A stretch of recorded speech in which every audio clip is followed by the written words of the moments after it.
And welcome to the New York State Interagency Winter Assistance Workshops. My name is Richard Berkeley. I am the Consumer Advocate and Director of the Office of Consumer Services for the Department of Public Service. I will be your Master of Ceremonies for today's event. We will have 6 presentations today from New York State agencies who each offer programs to help New York consumers manage their bills, become more energy efficient, and stay safe this winter. The goal of the workshop is to provide you with a one-stop shop for information, materials, and resources that can help you and your constituents during the winter season. Please note that this session is being recorded. The WebEx recording and slides will be made available on the agency websites soon. We have a lot of information to share with you today, so I'm going to make some brief introductions and then turn the event over to each agency for their presentations. On the panel today, we have staff from the Division of Housing and Community Renewal, otherwise known as HCR, the New York Power Authority, also known as NYPA, the New York State Energy Research and Development Authority, or NYSERDA, the New York State Office for the Aging, or SOFA, the New York State Department of Public Service, and last but not least, the Office of Temporary and Disability Assistance, or OTDA. We may also be joined by some of the commissioners from the agencies online today, and they'll be listening to your questions. If there are any commissioners, we'll make sure to introduce them to you when they show up. With regards to questions and answers, we'll be answering questions after all the agencies have given their presentation. However, the Q&A box will be available throughout the entire workshop if you wish to type in a question. We ask that you tag the appropriate agency that you'd like to answer the question, and I'll read out the written questions during the Q&A session first, and then if you have any additional questions at the end, please raise your hand and you will be called. Next slide, please. I will now hand the microphone over to our first speaker today. Beth Ryan from HCR is here to discuss winter weatherization programs. Thank you, Richard. Good afternoon, everyone. I'm Beth Ryan, and I'm with New York State Homes and Community Renewal's Weatherization Assistance Program. Next slide, please.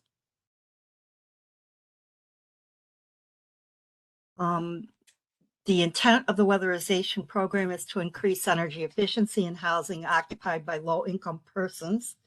We assist all residential types, multifamily, owner-occupied, mobile homes, etc. We have a strong quality assurance component built into the program. We have an emphasis placed on health and safety measures in the home. And the program is funded by the United States Department of Energy and HHS's LIHEAP program. And the income eligibility is based on New York State's HEAP guidelines, which constitutes 60% of the New York State median income. Next slide, please. Next slide. Yep. New York State Homes and Community Renewal receives an annual allocation with funding provided by both the United States Department of Energy and the United States HHS LIHEAP program. Our regular allocation for program year 22-23 is $66.7 million. And with that amount of money, we anticipate weatherizing approximately 8,000 units. We also are receiving bipartisan infrastructure law money from the federal government, and that will constitute $289 million additional dollars to be spent over a 5-year period, and that will equal about 18,000 additional units. And our current average cost per unit is approximately $8,000 per unit. Next slide, please. Our programs are delivered by nonprofit partners. In upstate New York, they're primarily community action agencies. Households with incomes at or below 60% of the state median are eligible for assistance. Assisted households are HEAP clients with priority given to seniors, persons with disabilities, and families with children. The eligibility and building qualification rules: if it's a multifamily, 66% of the building's residents must be low income. And we do require owner participation with tenant protections. The owners in general provide a 25% match of what the total cost of the work is. And we do have a very specific process outlined with a specific time frame, and that is detailed in our policies and procedures manual, which is available online. Next slide, please.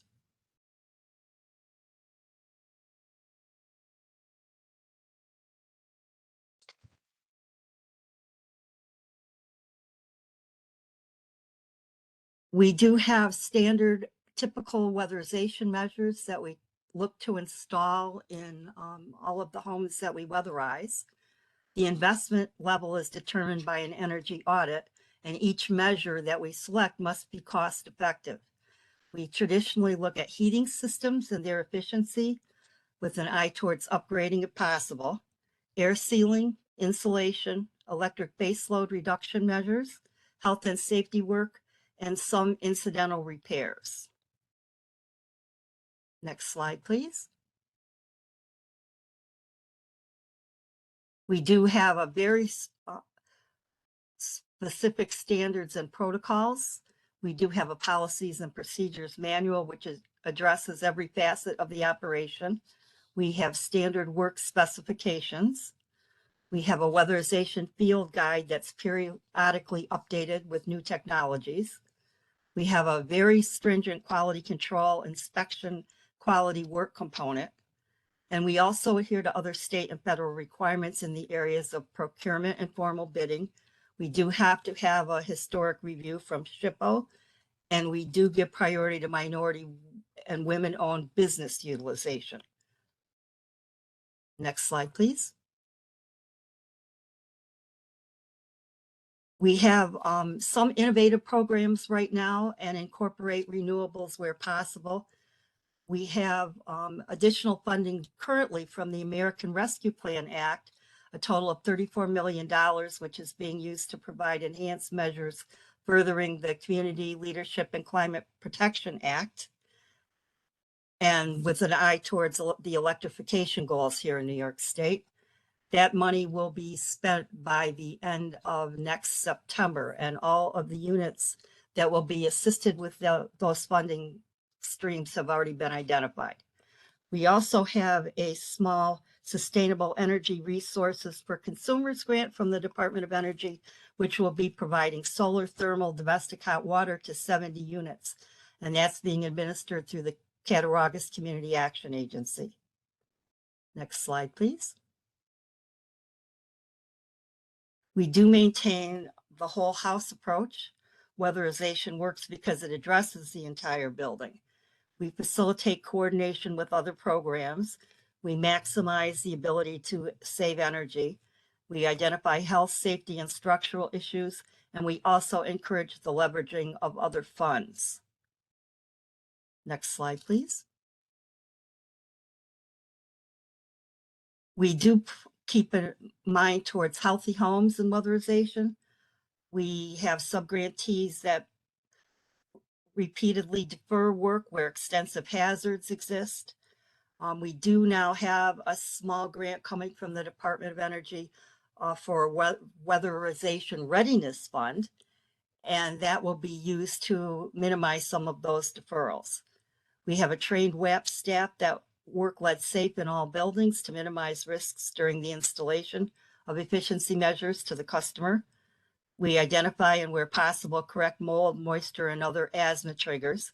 We also address indoor air quality issues such as carbon monoxide. Next slide, please. For every dollar currently invested at the federal level in the Weatherization Assistance Program, there is a $2.51 non-energy benefit that's accrued to the program. Next slide, please.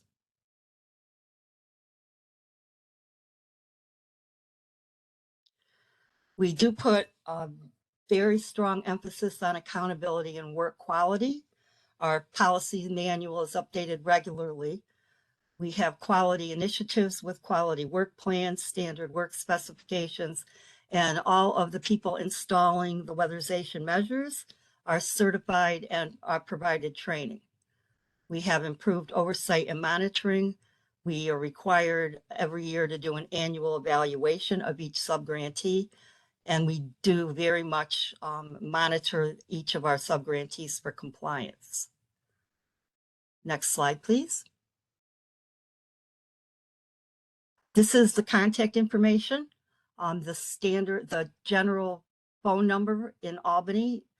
And this is my contact information, my email and my phone number. And please feel free to contact me or to call the office in Albany if you have any further questions. And I want to thank again the Department of Public Service for hosting this. I think it's a great opportunity for the agencies at the state level that are all working to improve energy efficiency and affordability. And this is a great opportunity for us all to come together and talk about what we do. Thank you very much. Thank you, Beth. Next up, we have Matthew Caruso and Amy Liang from NYPA to discuss environmental justice, energy education, and weatherization. Hi, everyone. My name is Amy Liang, and I am the Environmental Justice Program Coordinator here at the New York Power Authority.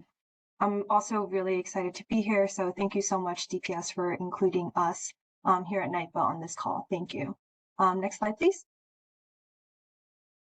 So NYPA is the largest state public power utility in the nation. We operate 16 generating facilities that power New York State, and about more than 80% of the electricity that we produce is actually from clean, renewable hydropower. So our mission is really to lead the economic development of the state through these projects. Thank you. Next slide. So our environmental justice, or EJ program, is driven by our commitment to always be a good neighbor to the historically disadvantaged communities that are located near our statewide assets. So NYPA leverages its expertise in energy and technology to provide no-cost programs and services that meet the unique needs of our communities. So here at EJ, we operate under 4 main pillars: STEM education, adult energy literacy, community outreach and advocacy, as well as energy efficiency projects. Next slide, please. So within our adult energy literacy programming, we offer these energy education and weatherization workshops. Next slide, please. So we travel across the state to host these workshops that teach easy, low to no cost ways for participants to conserve energy and lower their utility bills, while also not compromising and improving their comfort and safety at home. These workshops feature interactive hands-on learning, different activities, as well as informational videos throughout the presentation. The workshops are about an hour to an hour and a half hours long. And we also provide food to address any barriers. We know that participants might be coming home from work, and we want to make sure that they don't have to worry about cooking dinner or something. And then lastly, participants will also receive a free weatherization kit along with a step-by-step installation manual. Next slide, please. So in these free kits, they include everything you see on the screen here, and everything that we provide to you is correlated to the workshops. So we will go over what all the tools are that are included in the kit, and we'll also teach you how to use them and how it helps you to save and improve your comfort at home. Next slide, please. And so these workshops really do help support community energy literacy. They help alleviate the high energy burden that oftentimes low or middle income families face. They offer simple and renter-friendly demonstrations that don't require tools, and they're also free for your organization and participants to partake in. And then also something else is that we provide these teaching materials in any translated language that is needed by your participants. So we also have a Spanish educator who can host these workshops in Spanish. And for other languages, we can certainly provide the materials translated, but we just ask that you provide a translator during the workshop. Next slide, please. And so these are the four main topics of these workshops. So it includes heating and cooling, as well as hands-on activities so that the participants get involved and are able to learn through interactive, engaging activities. That water conservation, energy efficiency appliances, as well as energy efficient lighting. Next slide, please. And so here are the main goals of these workshops. We want to help the participants identify the biggest energy users in their homes, answer their individual questions or individual energy concerns in their homes, help them identify the actions that they can take, as well as develop an action plan. And next slide. And so here is a list of some of the stakeholders that we've worked with in the past. Of course, we're happy to work with other groups that are not on this list, and also we'll work with you to address any barriers for your participants. So for example, we've worked with refugee centers in Utica and Albany, where we provided translations for all the different languages that they needed. And they worked with us to provide translators during the event so that the participants are able to follow along and better understand the material. Next slide, please. So how you can work with us to host one of these workshops, you can start off by just reaching out to us at environmental.justice@nipa.gov, and then we'll work with you to coordinate the date, the time, and the location of the workshop. We'll share a flyer around, and then I want to emphasize step 4, where we really ask that that your group takes the lead on signing people up.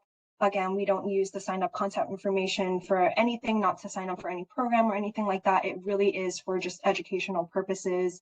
And so, yeah, we just need that information to have an accurate head count so that we bring enough materials and food on the day of the event. And then also during the event, provide any support as needed. So yeah, that's all we really ask from you. And then one other thing to note is that because we work in environmental justice areas, we just need to make sure that your organization falls within our catchment area. So all you have to do if you're interested in working with us is to reach out to us, and we'll be able to verify that on our end, and then we'll work with you from there. So yes, next slide, please. So yeah, thank you so much. And if you're interested, feel free to reach out to us at the contact information on your screen. Thank you guys so much. Thank you, Amy. And I want to remind everybody that we'll be taking questions and answers at the end of all the presentations, but if you want to type in your Q&A into the Q&A box now, it'll be picked up by staff from the Department of Public Service, and we'll make sure to get to it at the end. Next up, we have Eric Gilbert and Lori Clark from NYSERDA to discuss the Empower New York and assisted home performance programs, as well as the agency's regional clean energy hubs, a new project at NYSERDA. Hi, thanks, Richard. Could we go to the next slide, please? And the next slide. All right. Good afternoon. Thank you. NYSERDA is pleased to be asked to present as part of the Winter Assistance Workshop Series. My name is Eric Gilbert. I'm a project manager with NYSERDA's single-family residential team.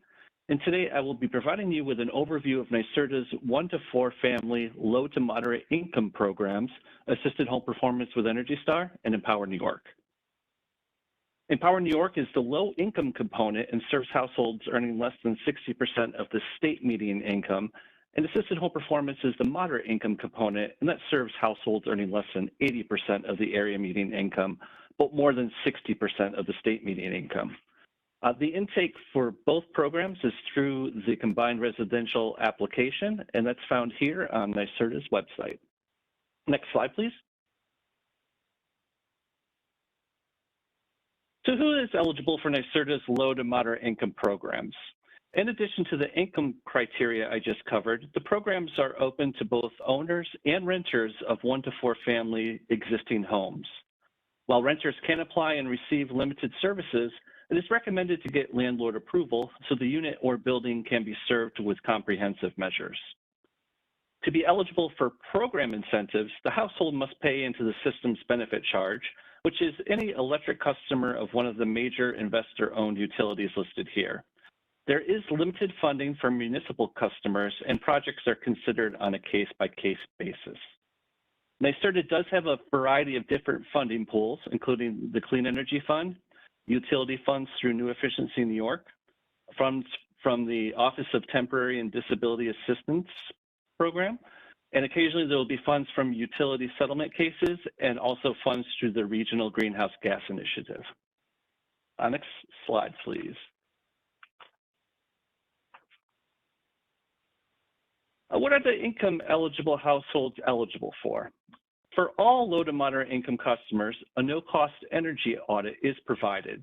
In addition, the program provides for incentives covering up to 100% of the cost of energy efficiency measures, including lighting, insulation measures, including attic and wall insulation, and air sealing, thermostats, inefficient refrigerators and freezers, and heating and hot water equipment replacements, with the prioritization of making homes heat pump ready. Next slide, please. The incentive structure for the programs are as follows. For low-income households through Empower, eligible households are eligible for 100% of the cost of the eligible measures, capped at $10,000 for a single-family home. 2 to 4 family households are eligible for $10,000 for the first unit being served, and then up to additional $5,000 for each additional unit. For certain funding sources, this cap may be increased. Through assisted home performance, households are eligible for a 50% cost share of the eligible measures, capped at $5,000 for a single family home and up to $10,000 for a 2 to 4 family home. For the remainder of the balance, households have access to low interest financing. In addition to NYSERDA incentives, households are encouraged to participate in utility rebate programs, the weatherization assistance program, and other offerings to maximize their project incentives. Following the project, households can opt to have a quality assurance inspection performed up to 1 year after the completion of work.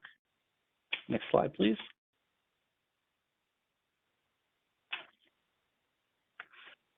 All right, I will now briefly walk you through the project experience. As indicated earlier, the intake mechanism for both programs is through the completion of the combined residential application. Households can reach out to the Regional Clean Energy Hub, who can assist with this process. We'll be providing additional information on the Regional Clean Energy Hubs following my program overview. Once a household is approved for services, a program contractor will reach out to schedule the energy assessment. Again, this assessment is free of charge and will identify opportunities for energy improvements and will educate the customer on how their home uses energy. As part of the audit, contractors have the opportunity to install direct install measures, such as replacing inefficient lighting, swapping out furnace filters, and for low-income households, identifying inefficient refrigerators or freezers for replacement. Following the audit, the contractor can propose a work scope to NYSERDA for consideration. Next slide, please.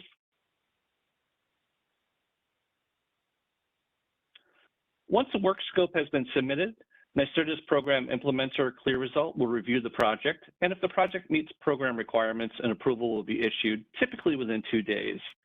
The contractor will be notified of the project approval, allowing them to move forward with scheduling and installing the work.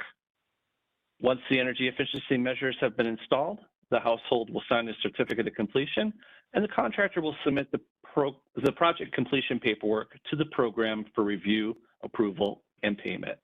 And as I mentioned earlier, following project payment, the household can request a quality assurance inspection for up to 1 year following the completion of work. Otherwise, the program will randomly select around 15% of project completions for a quality assurance inspection. Next slide, please. And next slide.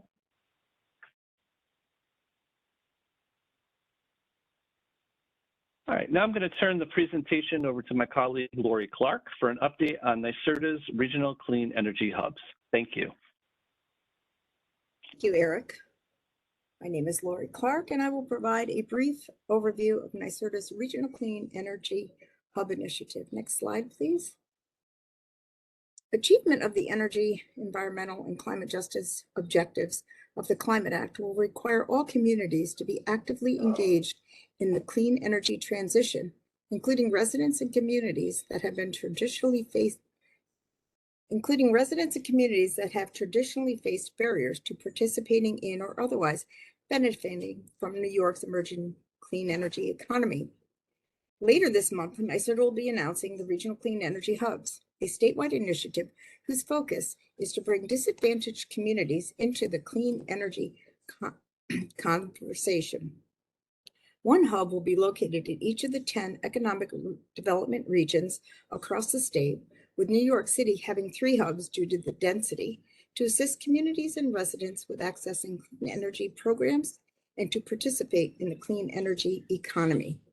Regional clean energy hubs are comprised of community-based organizations that have knowledge of their neighborhoods. The hubs will partner with organizations within the region from across the clean energy, social services, housing, economic development, health, academic sectors to provide a holistic, multidisciplinary approach to meeting the energy and climate justice needs of disadvantaged communities. Funding for this effort will be up to $52 million over a 4-year period, with the potential to include additional funding to address community opportunities and needs. Next slide. Hubs will primarily focus on providing resources and assisting disadvantaged communities, affordable multifamily, small businesses in disadvantaged communities, low to moderate income and market rate customers to connect to clean energy and related programs and resources mentioned on this call today, improve energy literacy, increase partnerships with clean energy partners, affordable housing providers, non-energy providers, third-party funding providers, philanthropic organizations that result in scalable activities and projects. Next slide.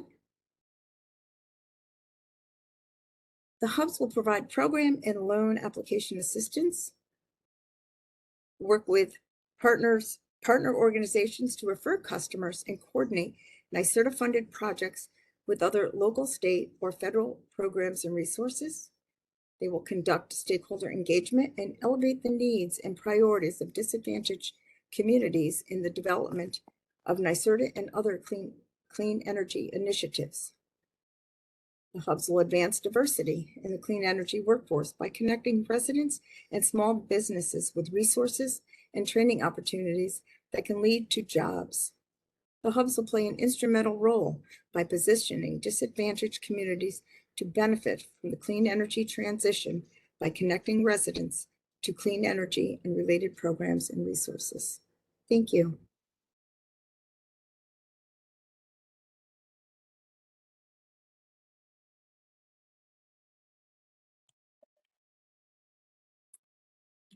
Thank you, Lori, and thank you, Eric. And I want to remind everybody that we are recording the presentations today, so the slides and all of the presentations will be available on the agency's websites after this event today. And right now, we are going to continue passing past momentarily the presentation by the Office for the Aging. So if we can skip the slides ahead. And I also want to remind everybody that we have question and answers that we will take at the end. And please put your questions into the Q&A and people will pick them up and we'll answer them all later. So let me now turn it over to Tim Marsh, Jill Wasser, and Maribel Rivera from the Department of Public Service to address our energy affordability program and consumer outreach. Thank you, Richard. Good afternoon. My name is Tim Marsh with the Department of Public Service, and I'll be discussing the utility energy affordability programs. But first, a brief description of the Public Service Commission. Public Service Commission regulates the state's electric, gas, steam, telecommunications, and water utilities, and oversees the cable industry. Part of the Commission's mission is to ensure safe, secure, and reliable service at just and reasonable rates. Next slide, please.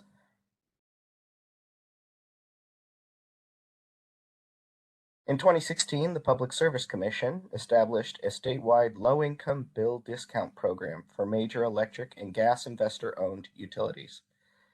These discounts help customers move towards a 6% energy burden. All customers are automatically enrolled when participating in the Home Energy Assistance Program, or HEAP. However, there are other programs that will also enroll a customer in the Energy Affordability Program. There is also a reconnection fee waiver component that does vary among utilities. Next slide, please.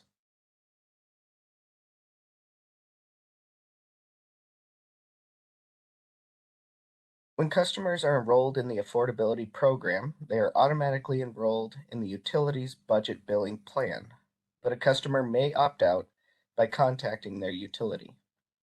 In August of 2021, the Commission issued an order that made program improvements. The modified discount calculation better reflects actual customer data, and eligibility for the programs was expanded to create a uniform process and application. This allows customers to self-certify for program enrollment. Next slide, please. As discussed earlier, enrollment in the Energy Affordability Program occurs when customers are enrolled in various public assistance programs. For example, National Grid includes this list of qualifying programs. Please note that qualifying programs may vary by utility, and DPS is working with the utilities and other stakeholders to develop a consistent statewide list. Next slide, please.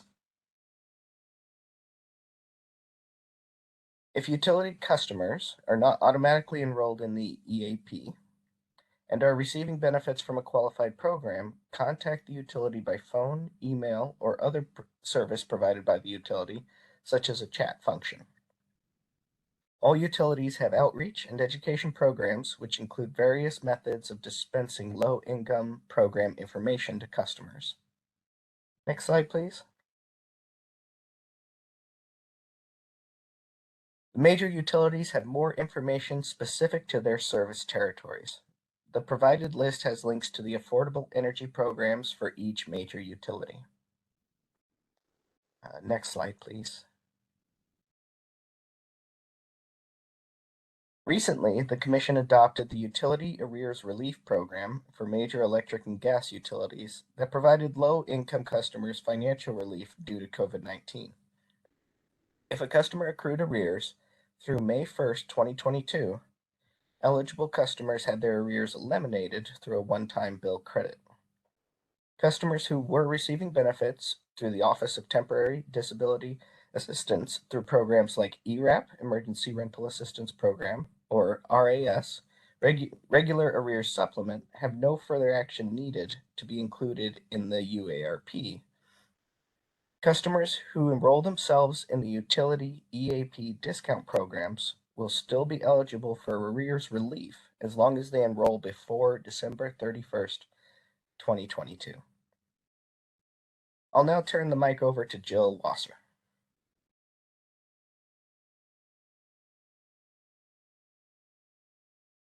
Thank you. Good afternoon, and thank you so much for having me. I'm Jill Wasser. I'm with a member of the Outreach and Education team at the Department of Public Service, Long Island office. I want to take this opportunity, for those of you who may be aware or not aware of us, to reintroduce the Department of Public Service, Long Island office. This office was established in the LIPA Reform Act and is mainly responsible for the oversight of the Long Island Power Authority, or LIPA, and PSEG Long Island, PSEG-LI, as its electric service operator. Our office is located in Plainview, New York. That's on the border of Nassau and Suffolk counties. In addition, I just want to stress that our office investigates complaints on behalf of all Long Island ratepayers, including electric, gas, water, and cable customers. And I also want to emphasize that the same consumer protections under the Home Energy Fast Practices Act, otherwise known as HEFPA, are provided to PSEG-LI customers as with the other investor-owned utilities. We also have many resources for Long Island consumers to help manage their bills, particularly for this winter season, with our new web page, as you may see on the screen. Or if you're participating by phone, it is www.dps.ny.gov/Long Island/managing utility costs. There are some great resources on this website, and I encourage you and your constituents to visit it. Thank you again, and I will now turn it over to my colleague, Maribel Rivera. Thank you, Jill. Good afternoon, everyone. I am Maribel Rivera,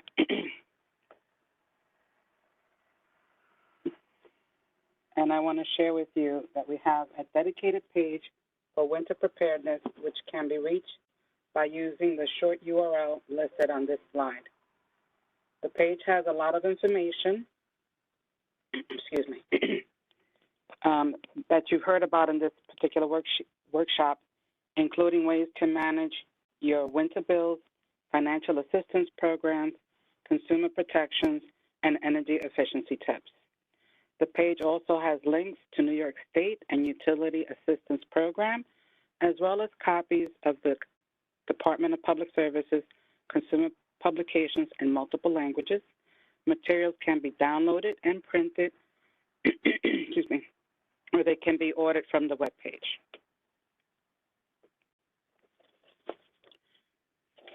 The Department of Public Services website also includes information on events designed to assist consumers with the various programs discussed today.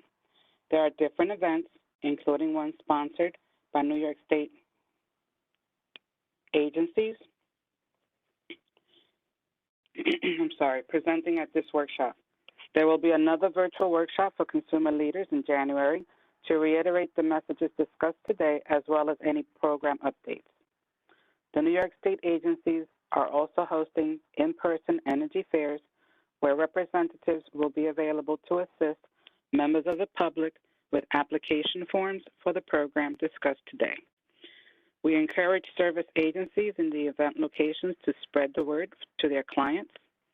To assist in the application process, consumers should bring utility information such as a recent energy bill and proof of enrollment in programs such as HEAP, food stamps, etc., that can be used to qualify for the various assistance programs. Excuse me. In addition, elected officials and consumer advocate groups like the Public Utility Law Project are sponsoring similar winter assistance public events. DPS will be available to help the public and answer questions about the ways they can manage their winter bills and stay safe and warm. Specific about these events, such as date, time, and locations, can be found on the Department of Public Service winter page at dps.ny.gov/winter. Click on the link for the outreach events. The list will be updated as event information becomes available, so we recommend bookmarking the page and checking periodically. Lastly, DPS outreach is available for presentations about our agency and winter management information. If you have a meeting or event that your organization or community would like for us to exhibit or to give a presentation, please contact us at consumer.outreach@dps.ny.gov. Thank you for your time. Richard, take it away. Thank you, Tim, Jill, and Maribel. And now we're going to move on to the Office of Temporary and Disability Assistance. And I'd like to introduce Amy Vitalins and Beth Natali, who are going to discuss the Low-Income Household Water Assistance Program and the Home Energy Assistance Program.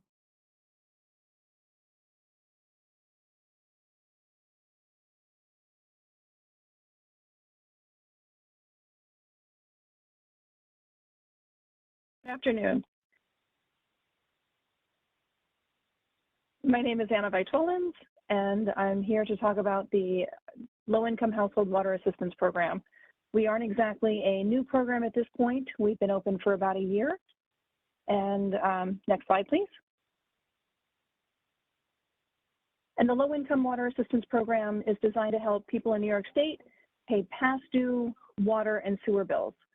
Eligible households are not required to repay any portion of a LIWAP grant, and there are no liens placed on property. Next slide. The program is funded by a $69.8 million federal block grant as part of the Consolidated Appropriations Act of 2021 and the American Rescue Plan Act of 2021.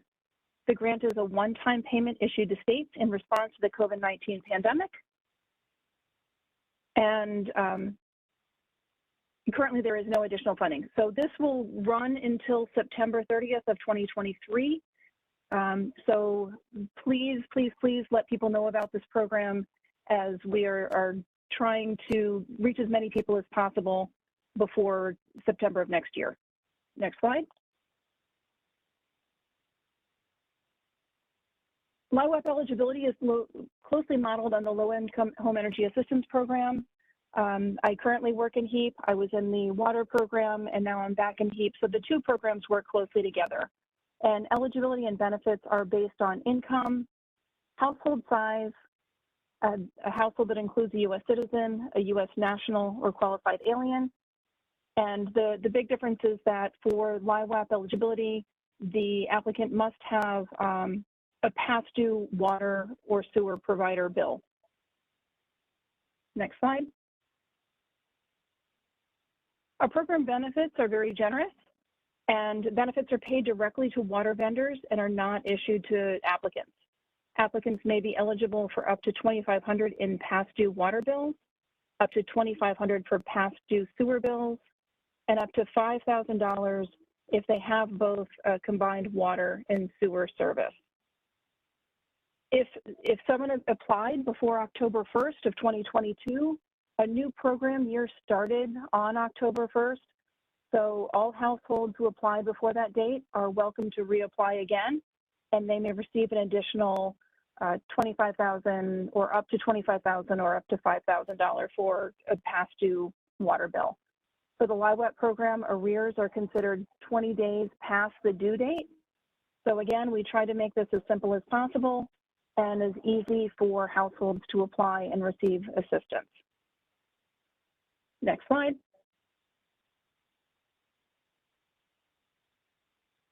We do have categorical income eligibility, and applicants who already received one of these benefits have a streamlined application eligibility process.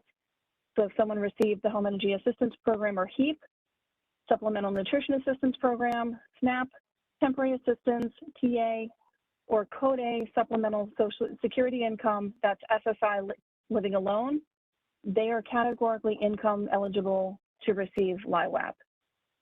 Next slide. You can apply for LIWAP at otda.ny.gov/programs/LIWAP. You can click on programs and services, and the application is right online. We have a separate portal. You can also download and print an application for LIWAP from that site. You can also mail us, email at, you can send us a snail mail at NYSOTDA/LIWAP, PO Box 1789, Albany, New York, 12201. You can also fax applications to 518-486-1259. Next slide. We are still looking for water and wastewater vendors to become our partners. Drinking water, wastewater, and combined drinking water and wastewater suppliers who are interested in becoming a LIWAP vendor can also go to that otda.ny.gov site and download all the forms, and there is an application portal for them as well. So if you find that your water provider, water or sewer provider are not participating in our program, just tell them to go to that site. You can reach out to us and we will reach out to them for you.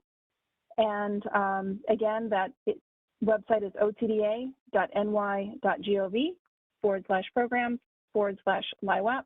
We also have a separate vendor email, nyslihwap.vendor@otda.ny.gov.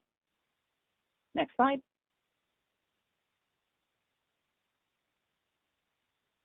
For more information on how to apply, again, otda.ny.gov. All of our programs, the OTDA programs and services are available at that website.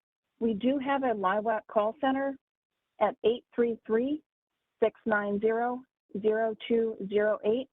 We have a lot of friendly people working who are able to answer all your questions over the phone, assist you if you've submitted an application and need some more information about it. You can email us at nyslihwap@otda.ny.gov. And again, there is a separate vendor one. And our fax number is 518-486-1259. Next slide. And now I'm going to hand it over to Beth Natali, who's going to talk about the Home Energy Assistance Program. Thank you. Thank you, Anna. Good afternoon, everybody. I'm Beth Natali from the New York State Office of Temporary and Disability Assistance, Home Energy Assistance Program, HEAP Bureau. Today, I'm going to be providing you with an overview of the Home Energy Assistance Program. Advanced slide, please. The Low-Income Home Energy Assistance Program is a federally funded energy assistance program intended to assist low-income households in meeting their immediate home energy needs. The 2022-23 HEAP season is in full swing right now. This year, we were able to offer the 5 benefits that are listed on your screen, and the regular component opened on November 1st. We are also operating the heating equipment repair and replacement benefit year-round, so households that are facing a no heat emergency due to inoperable or unsafe heating equipment can have their heating systems repaired or replaced no matter what time of the year it is. And we do also offer our clean and tune benefit year-round as well, so homeowners can keep their heating equipment operating at peak efficiency. And then the emergency benefit will open on January 3rd, 2023, and the cooling benefit will open on May 1st of 2023.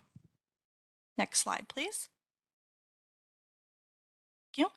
New York State elects to set income guidelines at the maximum allowable levels under the federal statute.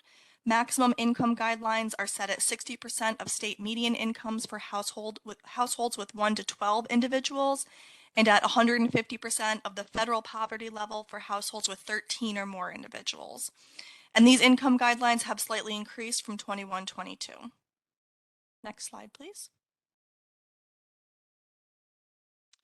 HEAP benefit amounts are designed to provide the largest benefits to the lowest income households with the highest heating cost. That's why the base benefit amounts for regular benefits vary based on household's heating type, income, and household composition. The base benefit amounts for regular heater benefits increased from last year due to increased commodity costs, fuel prices, and to provide a more appropriately sized benefit to meet low-income households' energy needs. These amounts are on this slide that you see, as well as on OTDA's website. Heating benefits are paid directly to the household's heating vendor. New York State received an additional supplemental funding for the 22-23 program year, and we are exploring increasing base regular benefit amounts more. If the benefit amounts are changed, they will be reflected on OTDA's website. Advanced slide, please. Thank you. OTDA provides flyers, brochures, and posters to promote HEAP benefits. These publications, as well as a list of other HEAP publications, are available for ordering through OTDA using the address on your screen. Any outreach information you can provide on HEAP is always helpful, and we'd love to provide you with some outreach materials to do so. Next slide, please. So how to apply for HEAP. If someone would like to apply for any HEAP benefit, they may do so in the county where they reside. Currently, applicants may apply for regular benefits as well as hair and clean and tune. And then, as I said before, emergency will open for applications on January 3rd, 2023. The application requirements for each benefit do vary, so applicants should contact their local social services district, and the web address with contact information for each district is on your screen. Applicants for regular benefits may be accepted online on My Benefits, and that address is www.mybenefits.ny.gov. This is only for a regular benefit component and only for applicants who do not live in New York City. Residents of New York City should visit Access New York City to screen for available benefits. Next screen, please. And listed on the screen is some contact information for OTDA. And that is the conclusion of OTDA's presentation for heat benefits. And we believe the benefits we're offering this year will help protect and assist vulnerable households in meeting their home energy needs. And as I said before, our contact information is on the screen. And thank you again to DPS for the opportunity to present to you today. Thank you. And thank you both, Anna and Beth. And I'd like to now turn over the microphone to Rose Golden of the State Office for the Aging. We're going to have to back up our slides a little bit really quickly for the presentation by SOFA. I want to remind everyone that I'll be reading questions at the end of the presentations, and then the relevant agency will be answering them.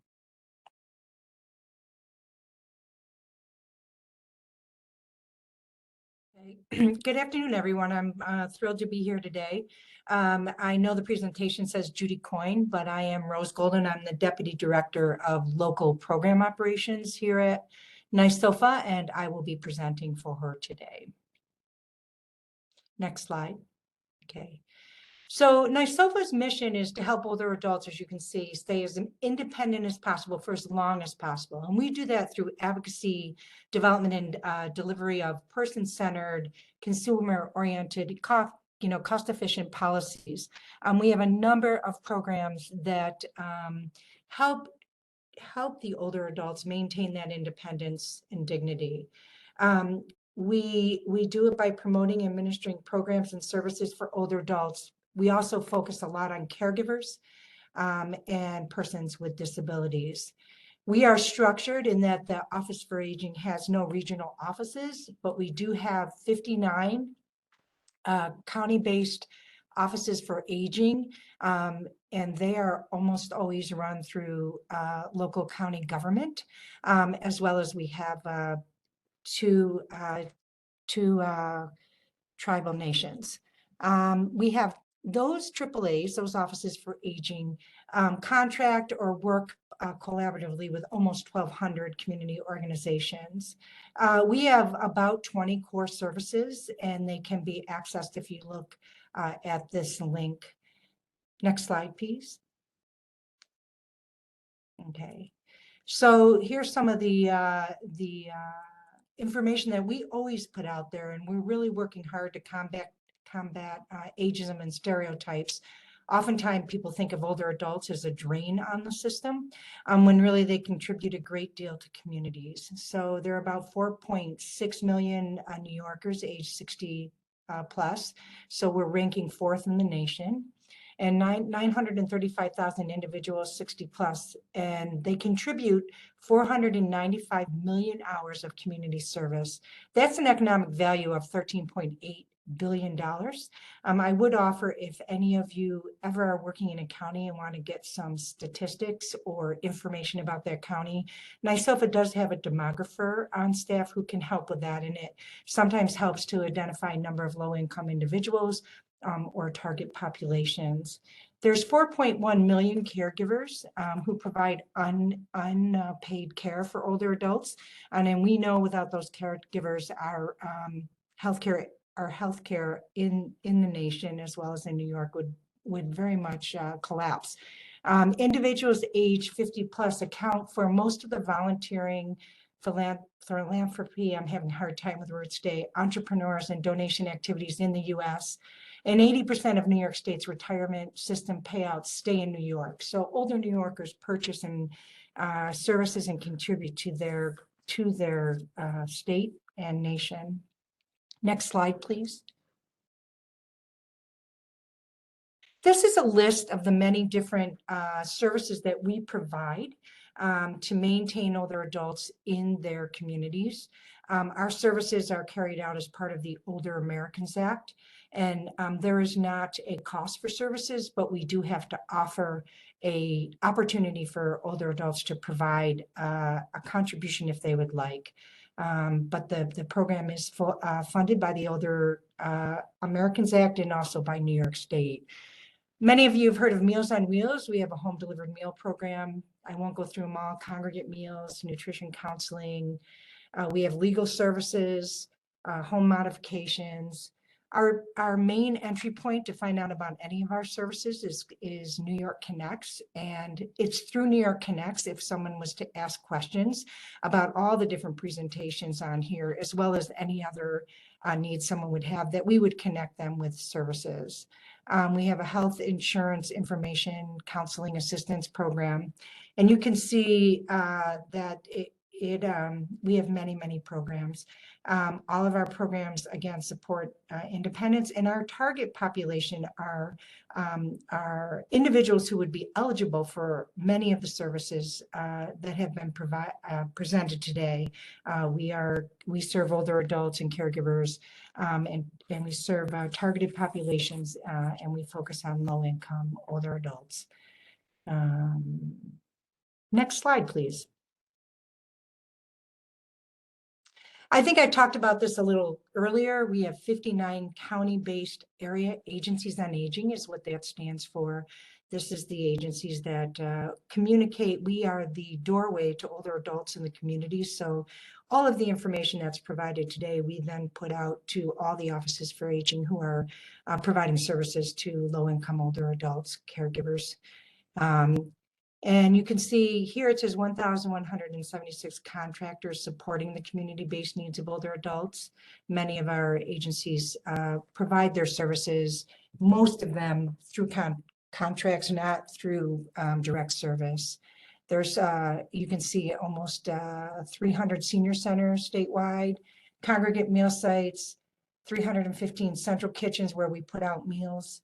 And there's over 2,000 home delivered meal routes that we're providing services and meals to older adults and their caregivers.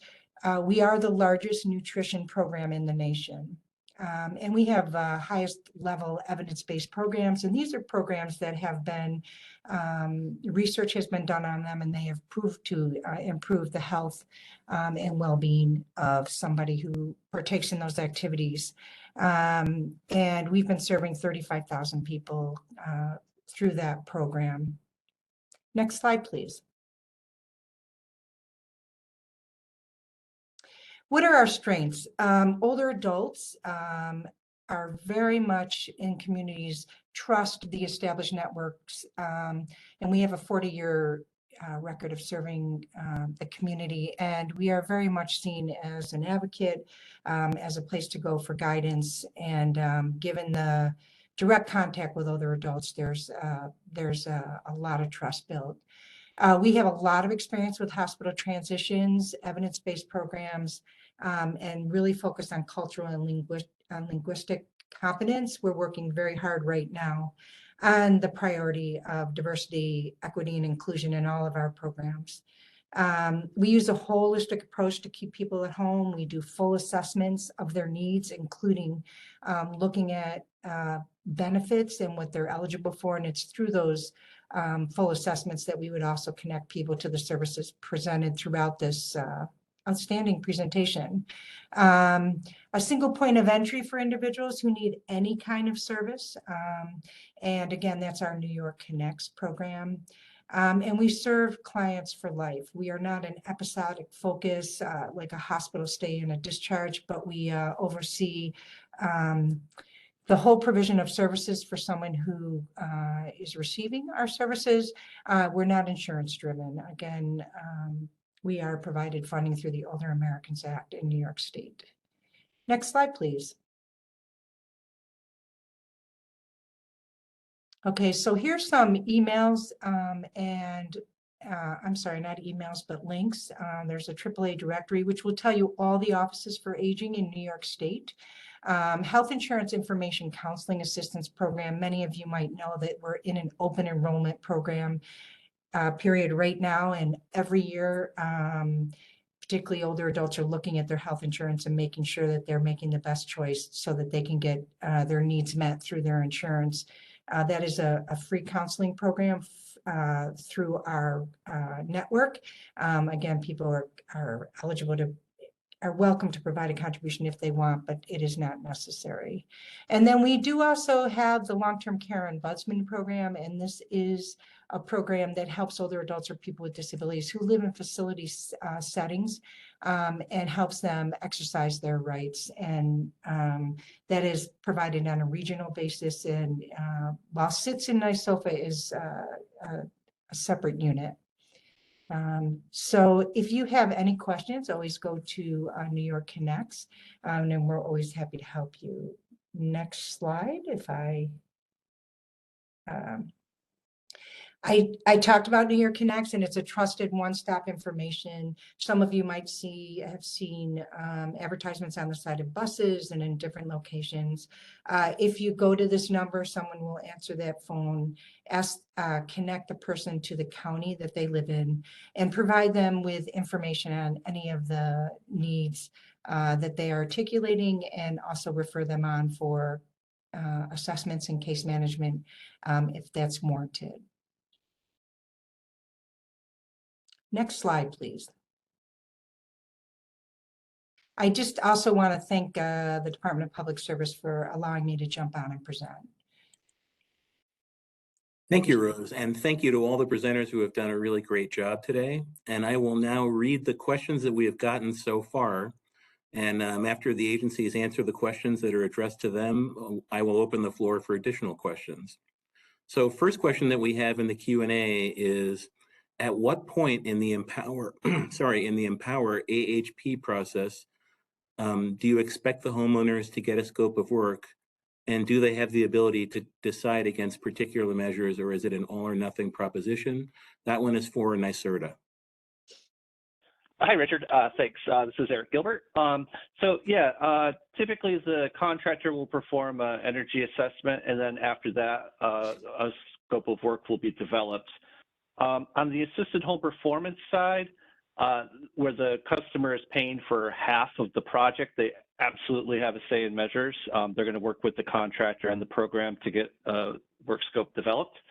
On the Empower side, the program is paying for 100% of the measures, so the contractor is going to propose a work scope to the program that best suits the house.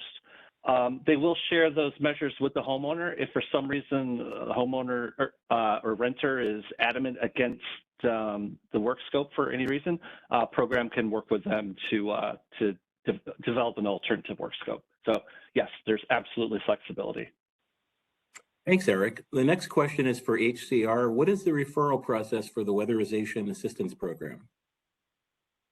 Thank you, Richard. We've had a very long established, upwards of 25 years, a referral process with the local departments of social services. Our subgrantees have historically had substantial waiting lists, so outreach has certainly not ever been a problem.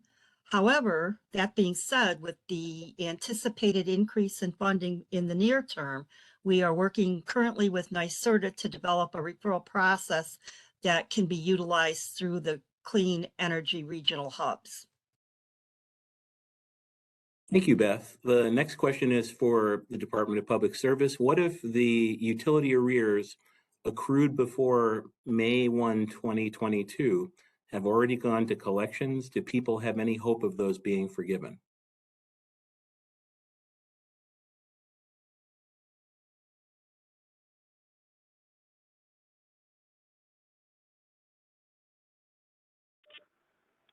All right, I can answer that one. As long as they're still on Yeah, the this books is for. oh, Oh, go ahead, Craig. sorry, this is Craig. Yeah, so if the arrears have gone to collections and the account is still hasn't been closed, they will still be resolved. Thank you, Tim and Craig. The next question is for OTDA, and it's about LIWAP. What if the water bill is not in the tenant's name? In Elmira, all water bills are in the landlord's name. Will submitting a lease, presumably showing that the tenant pays, indicating the tenant is responsible, be sufficient? Thank you. This is Anna. So yes, they will be eligible as long as they can provide proof that they pay the bill. Submitting the lease is enough. They can also submit canceled checks. or some other form of proof that they pay the bill directly. And that happens around the state, and not just in Elmira, where there are certain municipalities that require it to be in the landlord's name and not in the tenant's name. So we certainly understand that and are willing to work with those tenants that do pay for services directly. Thank you, Anna. And I have another question for NYSERDA. What do we do if the contractors are not providing scopes of work for Empower recipients?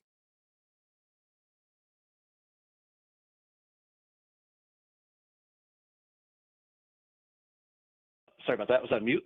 I can follow up offline with this. I mean, we expect that the contractors are going to be providing the work scopes ahead of time. So yeah, feel free to message me offline and we can get some specific details and follow up. Thanks, Eric. And now I'll open the floor to any other questions from the audience.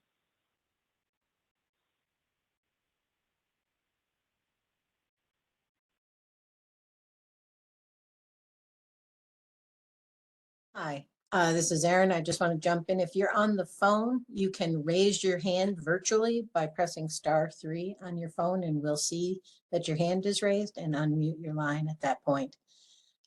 People who are in the workshop electronically can just follow the instructions that are on the screen. Thank you.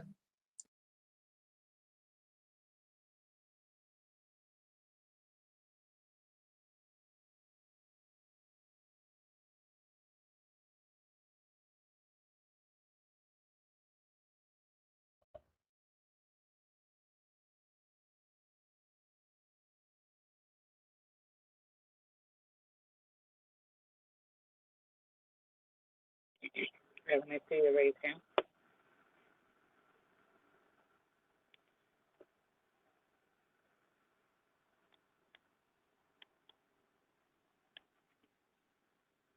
Hi, can you hear me? Yes. Okay, I actually had a question in the Q&A. It didn't get asked, so I'm not sure what, maybe you just didn't see it. This goes to Department of Public Service. Are you able to go into when a municipality can shut off water due to non-payment? I've heard of restrictions in regards to households with children and winter months. Repeat your question, please. Are you able to go into when a municipality can shut off water due to non-payment? We were able to do that when there was a moratorium, but municipalities do not really fall under our scope. Private waters do. Okay, so we create our own rules. The municipalities for water have to operate under the water rules under the under Public Service Law. But you have to, what you are going to be doing with regards to turnoffs, we were empowered by the legislative body when there was a moratorium that you were not allowed to do any turnoffs, but that moratorium has since, ceased, and it ended. Right. So what are our restrictions currently now that the moratorium's been lifted? Can we shut off during winter months? Maribel, I can pick this one up if you'd like. Yeah, please. So generally, municipal water systems have their own regulations. They're part of the administrative code of the municipal body. So you would have either the executive of the municipality would have proposed them and done a rulemaking, or they would have been legislated by the legislature, city council, town council for that municipal body and put those into effect. So you will have rules. You should follow the rules, basically. And if there's nothing listed in those rules regarding households with children or during winter months, then we just move forward with it? So we can't obviously give you any legal advice for the municipality. What I can say is that some municipalities in upstate New York have conducted shutoffs in previous years, and those cases went to federal court. But that's not in the way of giving you any advice on what the municipality should do. I would suggest you talk to your municipal attorney. If you don't have one for the municipality, you may wish to reach out to the Association of Towns, Counties, or the Conference of Mayors. Okay, thank you.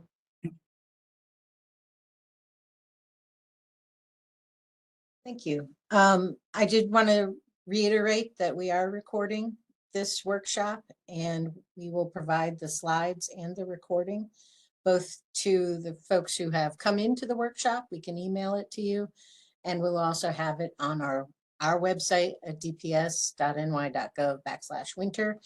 And I believe the other agencies will also have copies of the recording. So I just wanted to reiterate that because we have a few questions in the Q&A.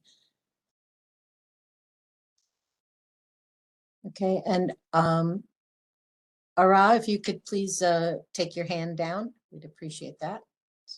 Thank you. So I'm looking and I do not see any other hands.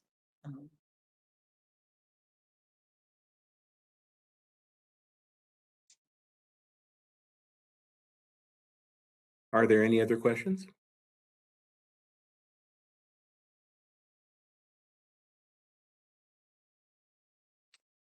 Well, last call. If anyone has any questions, please raise your hand. Remember, if you have called in, you have to hit *3 to show your hand is up and we can unmute you. If you're in on a computer, then you can just click on the raise hand button in WebEx.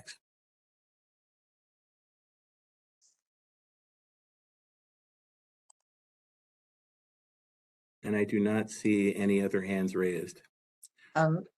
Richard, could I add one more thing? I'm sorry. Of course. If you came in by telephone, so we do not have your email address to send you a copy of these slides, you can send a request to our consumer.outreach@dps.ny.gov email address, and we will send you a copy. Thanks, Erin. So I want to thank everyone who joined us today for your time. I want to thank our sister agencies for presenting today. This concludes our workshop. The slides and the recording of today's presentations will be posted to the Department of Public Service website at www.dps.ny.gov/winter, as well as on a few of the other websites of the agencies presenting today. If you didn't get a copy of the slides prior to the event, a copy will be sent to participants who joined through WebEx today. If you joined by phone and you would like a copy, as Erin just said, contact us at consumer.outreach@dps.ny.gov and we'll send you a copy by email.